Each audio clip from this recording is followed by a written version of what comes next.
करेंगे और अपने बुजुर्गों का मान सम्मान बढ़ा करके उनका सर गर्व से ऊंचा करने का काम करेंगे। फिर माननीय बहन जी ने क्या काम किया, जहाँ जूनियर हाई स्कूल होते थे वहाँ हाई स्कूल बनवाने का काम किया, जहाँ हाई स्कूल हुआ करते थे वहाँ इंटर कॉलेज खुलवाने का काम किया। बहन जी जानती थी कि गरीब की बेटी, गरीब का बच्चा जब इंटर पास कर लेगा तो उसके पास ग्रेजुएशन करने के लिए पैसा नहीं है, तो माननीय बहन जी ने यूनिवर्सिटी खुलवाने का काम किया, जहाँ से आपका बच्चा, आपकी बेटी पढ़ लिख करके आईएएस बन सकती है, वकील बन सकती है, प्रोफेसर बन सकती है। बहन जी ने आपको फ्री में एक पैसा भी ना खर्च हो आपका, और आपका बच्चा ग्रेजुएशन कर नौकरी पर लग जाए, ऐसी व्यवस्था माननीय बहन जी ने खड़े करने का काम किया। जिन गांवों में सड़कें नहीं हुआ करती थी वहां माननीय बहन जी ने किसी न किसी योजना के तहत, चाहे वो डॉक्टर भीमराव अंबेडकर जी के योजना के नाम के तहत, चाहे माँ माया के नाम के तहत, चाहे ज्योतिबा छत्रपति साहू जी महाराज के नाम से, उन्होंने एक योजना बना करके जहाँ जो समाज रहता था वहाँ उस नाम को दे करके उन गाँवों में पक्की सड़कें बनवाने का काम किया, लाइट भिजवाने का काम किया। जब गाँव में रोशनी हो गई, साफ सुथरी सड़कें हो गई, नालियाँ गंदी रहती थी, तो माननीय बहन जी ने सफाई कर्मचारी बन देने का काम किया प्रत्येक गांव में। बहन जी जानती थी कि शहरों में सड़क होती है, शहरों में अमीर लोग रहते हैं, बहुजन समाज तो पूरा गांव में बसता है, सफाई की जरूरत तो उनको भी है, इलाज की जरूरत तो उनको भी है। तो माननीय बहन जी ने वहां पे इलाज के लिए आपको अस्पताल खुलवाने का काम किया। बहन जी ने ऐसा कोई काम ऐसा नहीं छोड़ा बहुजन समाज के लिए जो आपके उन्नति और उत्थान की ओर इशारा ना करता हो। हम भूल गए उन कामों के लिए, हम अटक गए उस चीज में जो कृपलानी ने गोलमेज सम्मेलन में बाबा साहब से बोला था कि वक्त आने पर हम आपका वोट खरीद लेंगे। हम भूल गए उस कारवा के लिए जो बाबा साहब डॉक्टर भीमराव अंबेडकर जी ने अपना पूरा जीवन कुर्बान कर दिया और अपने पूरे बच्चों का जीवन इस बहुजन समाज के लिए कुर्बान कर दिया। हम फ्री की लतें लगा करके हमसे हमारा वोट वो कृपलानी के बात को आज सच साबित हम लोग करवा रहे हैं, ये हमें बड़े शर्म की बात है। हमें इस बात को सोचना होगा कि बहुजन समाज का उद्धार इन फ्री की चीजों से नहीं होगा। माननीय बहन जी जानती थी कि जब समाज करने वाला होगा, मजबूत होगा, जब मेहनत से कमाया पैसा होगा उसके जेब में आएगा तो वो अच्छा घर भी बना सकता है, अच्छी शिक्षा भी पा सकता है, अच्छा रोजगार भी अपना कर सकता है।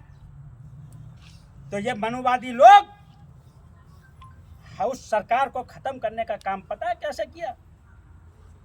जो गुलदस्ता सजाया था माननीय काशीराम जी ने, माननीय बाबा साहब जी ने, छत्रपति साहू जी महाराज जी ने, ज्योतिबा राव फूले जी ने जो मेहनत की, और उस मेहनत की ताकत जब सन 2007 में हमारे हाथ में आई, उसको खंड खंड करने का काम इस आरएसएस के लोगों ने, बीजेपी के लोगों ने और कांग्रेस के लोगों ने गांव-गांव में अपने झोला छाप जो घूमने वाले होते हैं उनको भेज करके बहुजन समाज को भटकाने के लिए, बीएसपी का कमजोर करने के लिए, बीएसपी तो खत्म हो जाएगी, बीएसपी ऐसे कमजोर हो रही है, ऐसी प्रचार प्रसार करवाने का काम किया। वो क्यों किया कि आपने देखा होगा कि दलितों की बस्ती, अति पिछड़ों की बस्ती, ठाकुर बनिया ब्राह्मण की बस्ती से दूर बसाया जाया करती थी, और उस दूर बसी हुई बस्ती में से निकल करके आदरणीय बहन कुमारी मायावती जब इस देश की मुख्यमंत्री बनी तो उस समाज का उद्धार होना स्टार्ट हुआ। जब सरकार हमारी सन 2007 की थी तो उसमें पाल, प्रजापति, कश्यप, गुजर, नाई, कुम्हार, ये सर्व समाज को इकट्ठा कर माननीय बहन जी ने सबको मंत्री बनाने का काम किया। तो इस आरएसएस के लोगों ने, उनको पता है क्या बताने का काम किया? उनको ये बताने का काम किया कि जिन पे तुम हजारों वर्षों से राज करते चले आए और आज तुम उसी के नीचे काम कर रहे हो। आज ये राष्ट्र पार्टी की राष्ट्रीय अध्यक्ष है, आप अपनी पार्टी बनाइए, आप भी अपनी पार्टी के राष्ट्रीय अध्यक्ष बन जाइए। तो वो बोले साहब हमारे पास इतना हमारा वजूद नहीं है। तो आरएसएस के लोगों ने क्या कहा, इधर आइए भाई साहब, बसपा के मंत्री को अपने पास बुलाया और कहा उनसे अपनी पार्टी बनाइए। तो उन्होंने कहा साहब हमारे पास पार्टी संगठन चलाने के लिए पैसा नहीं है। तो बोले पैसा भी हम देंगे। बोले संगठन खड़ा करने के लिए हमारे पास लोग नहीं है। तो उन्होंने कहा लोग भी हम देंगे। बोले प्रचार प्रसार करने के लिए, तो बोले हमारे पास गाड़ी घोड़ा नहीं है। तो बोले गाड़ी घोड़ा भी हम देंगे। तो ठीक इसी प्रकार से बहुजन समाज पार्टी में जो मंत्री हुआ करते थे, जिनको माननीय बहन जी ने 5-5 मंत्रालय, 7-7 मंत्रालय, 2-2 मंत्रालय दे रखे थे, उन्होंने आरएसएस के व्यक्तियों ने उनको तोड़ करके उनकी पार्टी बनवाने का काम किया। राजभर समाज ने अपनी पार्टी खड़ी, ओपी राजभर जी ने जो अपनी पार्टी खड़ी करी, सोहेल देव वो बहुजन समाज पार्टी से निकल करके गए थे। क्या उनकी औकात है इस देश के अंदर किसी भी राज्य का अगर वो मुख्यमंत्री बन जाए? नहीं है औकात, क्योंकि मनुवादी लोग जानते थे इस बात के लिए कि हमें तो सिर्फ बहुजन समाज पार्टी को तोड़ करके सिर्फ उसको कमजोर करना है। हमारे दूसरे व्यक्ति उस पार्टी से निकल करके गए जिनका नाम संजय निषाद हुआ करता था, उन्होंने अपनी पार्टी बनाई, अपना दल। हमारे इस पार्टी से दूसरे तीसरे व्यक्ति और निकल करके गए जिनका नाम था केशव देव मौर्य, उन्होंने अपनी पार्टी बनाई, उन्होंने महालदन अपना बनाया। हमारी इसी पार्टी में अनुप्रिया पटेल हुआ करती थी, उन्होंने अपनी पार्टी बनाई। हमारे इस पार्टी के अंदर जो बैकवर्ड समाज से आते हैं, स्वामी प्रसाद मौर्य, उन्होंने अपनी पार्टी बनाई। हमारे इसी संगठन से आते थे, बहुजन समाज पार्टी से, आप सभी लोग उनको जानते हैं, वो बसपा छोड़ करके कांग्रेस में चले गए, नसीमुद्दीन सिद्दीकी, उन्होंने अपनी पार्टी बनाई। तो ऐसे न जाने कितने लोग थे बैकवर्ड के, उन्होंने अपनी पार्टी बनाई। जब बसपा खत्म टूट गई तो इन लोगों ने आरएसएस के लोगों को गांव में भेज करके, शहर में भेज करके, बहुजन समाज पार्टी के लोगों के बीच में भेज करके अपने लोगों को प्रचार करवाने का काम किया कि बसपा तो खत्म हो गई, बसपा तो खंड हो गई। अरे बसपा तो पहले भी खंड नहीं थी, बसपा तो थी ही नहीं, बसपा एक विचारधारा थी। बसपा तो एक वजूद में आई और वजूद इकट्ठा कर आपको ताकत दिलवाने का बसपा ने काम किया, जो माननीय बहन जी उसका नेतृत्व कर रही थी। उनमें से एक भी व्यक्ति ऐसा नहीं है जो किसी भी राज्य में जाकर के अपनी बहुमत साबित कर सके। ये आरएसएस के लोग यही नहीं रुके, उन्होंने सोचा कि जब जब चुनाव होता है तो बहुजन समाज पार्टी को हमने कितना भी कमजोर क्यों ना कर दिया हो, 18 से 20% वोट, 21% वोट हर चुनाव में बहुजन समाज पार्टी को मिलता है, इसको कैसे तोड़ा जाए। तो उस वक्त में जब मान्यवर साहब काशीराम जी संगठन बना करके जब समाज में घूमा करते थे, तो काशीराम जी एक आवाज दिया करते थे, एक नारा दिया करते थे, समाज में बोला करते थे कि जिस संगठन को मैंने खड़ा किया है उसका चुनाव चिन्ह हाथी है, उसका चुनाव चिन्ह हाथी है। अगर मेरे जाने के बाद आपके बीच में अगर कोई व्यक्ति नीला झंडा लेकर के आता है तो समझ लेना वो देश का और देश हितकारी नहीं है, देश का वो गद्दार है। नीला झंडा और हाथी निशान लेकर के जब आपके बीच में आ जाए तो समझ लेना काशीराम आ गया।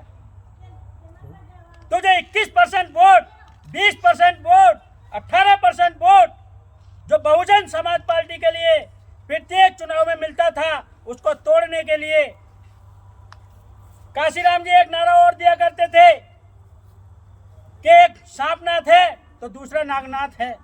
कांग्रेस को नागनाथ बोलते थे और बीजेपी को सांपनाथ बोलते थे।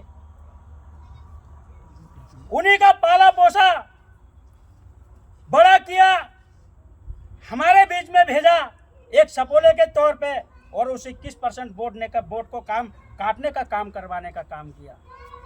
जे आरएसएस के लोग हमें यूं ही ताकत में आसानी से आने देने वाले नहीं है। हम लोगों को बहुत मजबूत होना होगा और इस आरएसएस की नीति को समझना होगा। जो 21% वोट है उसको आधा आधा काटने के लिए हमारे ही समाज के व्यक्ति को, बहुजन समाज को कमजोर करने के लिए हमारे ही बीच में भेजने का काम किया।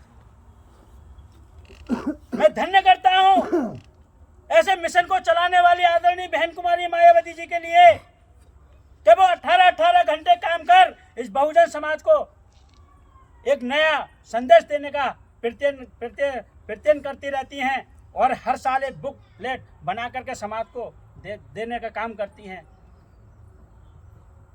माननीय बहन जी ने प्रेरणा किससे ली? बाबा साहब डॉक्टर भीमराव अंबेडकर जी से ली, जिन्होंने बहुजन समाज के उत्थान के लिए न जाने कितनी पुस्तकें बाबा साहब ने लिखी। मान्यवर साहब काशीराम जी ने बाबा साहब से प्रेरणा ली, तो मान्यवर साहब काशीराम जी ने एक किताब लिखी थी, चमचा युग। इसमें अगर हम लोग पढ़ लें तो सब कुछ समझ में आ जाएगा आज का युग क्या चल रहा है। वो हमारे महापुरुष थे।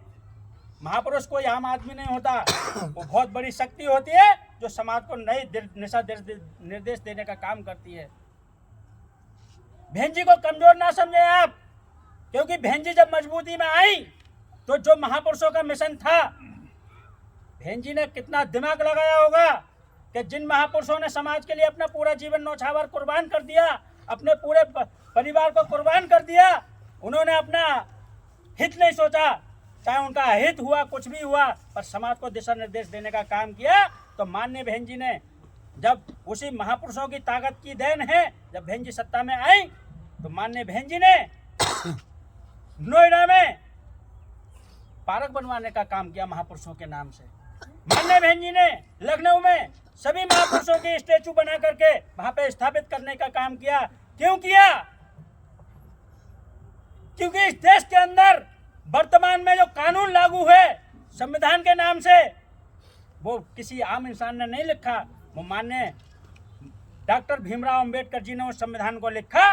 तो ऐसे महापुरुष के लिए सन 1956 में जाने के बाद उनको इस आरएसएस के लोगों ने, इन मनुवादियों ने, जिनकी मानसिकता गंदी है, बाबा साहब के लिए जो पूरे विश्व के विश्वरत्न हैं, जो जितने भी बुद्धिमान हैं इस दुनिया के अंदर, उनमें सर्वश्रेष्ठ अगर किसी का नाम आता है तो बाबा साहब डॉक्टर भीमराव अंबेडकर जी का नाम आता है। ऐसे मसीहा के लिए इन जुल्मकारियों ने मात्र एक समाज के नेता बता करके उनको दबाने का काम किया। धन्य हो मान्यवर साहब काशीराम जी, जो उनके संघर्ष को समझा और पूरे देश को जगाने का काम किया, पूरे देश को जगाने का काम किया। पूरे देश को जगा करके वो ये संदेश साफ करना चाहते थे कि बाबा साहब डॉक्टर भीमराव अंबेडकर जी ने मात्र एक समाज के व्यक्ति को जगाने का काम, उद्धार करने का काम नहीं किया, उन्होंने सब समाज को बराबरी का हक दिलवाने का काम किया। आज कोई भी राजनीतिक पार्टी हो, वो बगैर बाबा साहब डॉक्टर भीमराव अंबेडकर जी का नाम लेकर के अपनी राजनीति पूरी नहीं कर सकती। तो जब माननीय बहन जी ने वो स्मारक खड़े किए, जो हमारे महापुरुषों के हजारों वर्षों की संघर्ष था, बहन जी ने उनको जब स्टेचू बनाए तो इन आरएसएस के लोगों ने एक प्रचार प्रसार के रणनीति के तहत उन पर मुकदमा लिखवाने का काम किया। तो बहन जी ने सरकारी पैसा मूर्तियों में लगा दिया। आज वही पैसा, उन पार्कों का पैसा, जब माननीय बहन जी पे लिखे थे तो अभी आदेश हुआ कि वो केस झूठे हैं, क्योंकि जो काम बहन जी ने किए हैं वो देश के हित में हैं। तो माननीय बहन जी का कोई भी कदम बहुजन समाज से अलग हटके नहीं है, चाहे वो शिक्षा के क्षेत्र में हो, चाहे वो नौकरियों के क्षेत्र में हो, चाहे वो एजुकेशन के क्षेत्र में हो। सन 2027 हमारे नजदीक है, वर्तमान में जिला पंचायत के इलेक्शन नजदीक हैं। हमें अपनी वोट की ताकत को, बाबा साहब के संघर्ष को, मान्यवर साहब जी के संघर्ष को, महात्मा ज्योतिबा फुले जी के संघर्ष को, माननीय छत्रपति साहू जी के महाराज जी के संघर्ष को जाया नहीं जाने देना है। आपको एकमुश्त होकर के, आपको अपनी ताकत को बरकरार बनाने के लिए, इन मनुवादियों की जड़ों को हिलाने के लिए आपको वोट सही समय पर आने पर बहुजन समाज पार्टी को करना होगा, ताकि हम बहुजन समाज पार्टी की मजबूती को दोबारा से ला सकें और अपनी मजबूती बना सकें। और यही सन 2027 में हमें करना होगा। हमें बटना नहीं है, और हमें रुकना नहीं है। समय आने पर हमें अपने जो ताकत है वो मिली है उसका इस्तेमाल करते रहना है। और बहुजन समाज पार्टी की इस देश के अंदर फिर देश में 5वीं बार सरकार आपको बनानी है, ताकि जो हमारे हक और अधिकार छीने जा रहे हैं, ख़त्म किए जा रहे हैं, पुनः उसका जीवित रखने के लिए ताकत में आना हमें बहुत जरूरी है। एक संदेश और है माननीय बहन जी का, संदेश साफ है उनका कि यदि अगर हम किसी राजनीतिक पार्टी से यदि अगर हम गठबंधन करते हैं, तो अगर हम सत्ता में आते हैं तो हमें राजनीतिक उन पार्टियों के अकॉर्डिंग शर्त मान करके कार्य करने होंगे।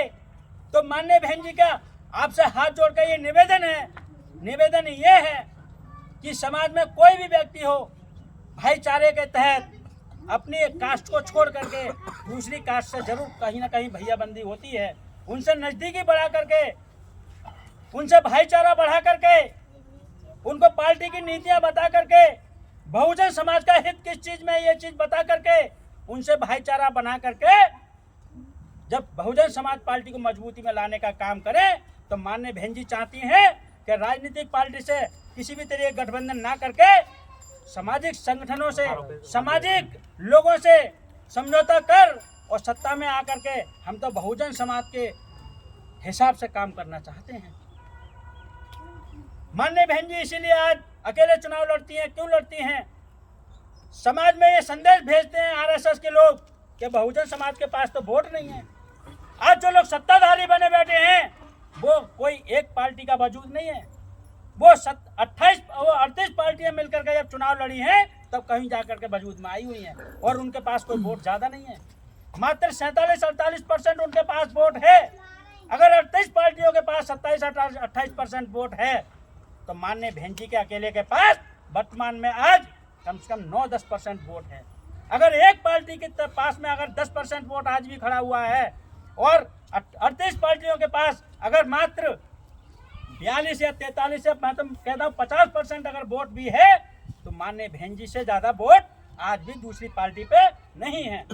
इसी ताकत को बनाए रखने के लिए आपको अपना भाईचारा, सामाजिक स्तर बढ़ा करके इस मजबूती के ओर हमें चलना होगा और बहुजन समाज के उत्थान के लिए हमें ये ताकत को इकट्ठा करना होगा।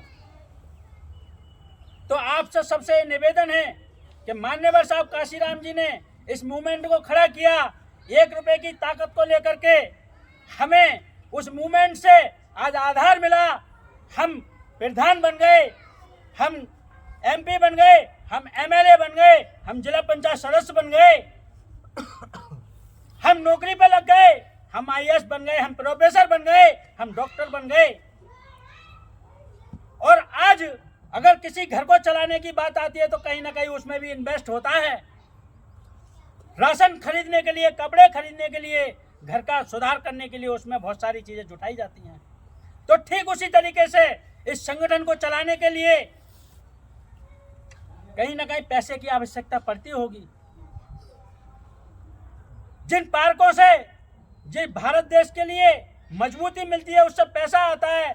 जो देश विदेश से पर्यटक आते हैं उसमें टिकट लेकर के जब वहाँ पर घूमते हैं वो पैसा भारत सरकार को जाता है और इस भारत सरकार की आंखों पर पट्टी बंधी हुई है कि उन पार्कों की किसी भी तरीके से मरम्मत करवाने का काम ये सरकार नहीं कर रही है। क्योंकि सरकार में तो वो लोग बैठे हैं जिन लोगों से हमारे महापुरुष लड़े थे और वो स्मारक जो बने हुए हैं वो उन्हीं लोगों के बने हुए हैं। वो नहीं चाहते कि ये स्मारक हजारों वर्ष तक इस बहुजन समाज के प्रेरणा स्रोत बने रहें।